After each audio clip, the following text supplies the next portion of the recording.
Sizni aynan tug'ilgan sanangiz bo'yicha sizni pul chaqiradigan kodingiz borligini bilarmidingiz? Demakki, men bugun sizga bu kodni o'rgatishga harakat qilaman. Demakki, har bitta insonni individual ravishda tug'ilgan sanalarda bu pul kodi joylashgan. Bu uchun nima qilamiz? Demakki, masalan, yozib olamiz. 14.05.1995-yil.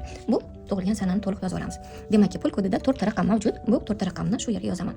Demakki, 14 har bitta sanani bir butun songa keltirib olamiz. Demakki, 14 raqami.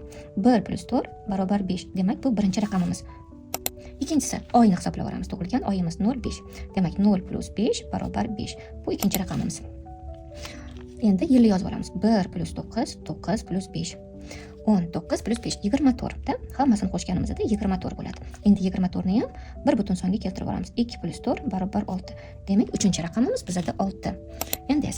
Endi har bitta sonni yana qo'shib olamiz. Ya'ni tug'ilgan kunimiz, oyimiz va yilimizdan chiqqan raqamni hammasini birgalikda qo'shganimizda bizda 16 raqami kelib chiqdi.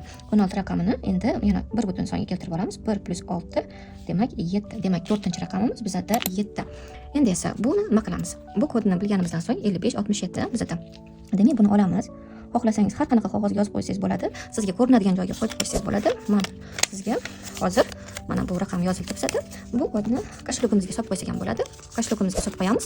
Bu har doim ko'rib turganingizda, bu raqamni ko'rib turganingizda sizda shunaqangi ishlaydi. Albatta, bu xuddi bir sabab, ya'niki buni yozganimizda bizga qanaqadir xizmatlarimiz ko'payishi, bizlarning beradigan xizmatlarimiz orqali yoki vazifalarimiz orqali qanaqadir bizda harakat boshlanadi. Ya'ni pul kelish uchun bizda harakat uyg'onadi hamda pul oqimi bizda kengayadi. Demakki, albatta bajarib ko'ring, his qilib ko'ring, sizga to'g'ri keldimi, nimalar bo'ldi. Agar yoqqan bo'lsa praktikamiz, plus like yoki kommentariy yozib qoldirishingizni so'rab qolaman. Hammaga rahmat.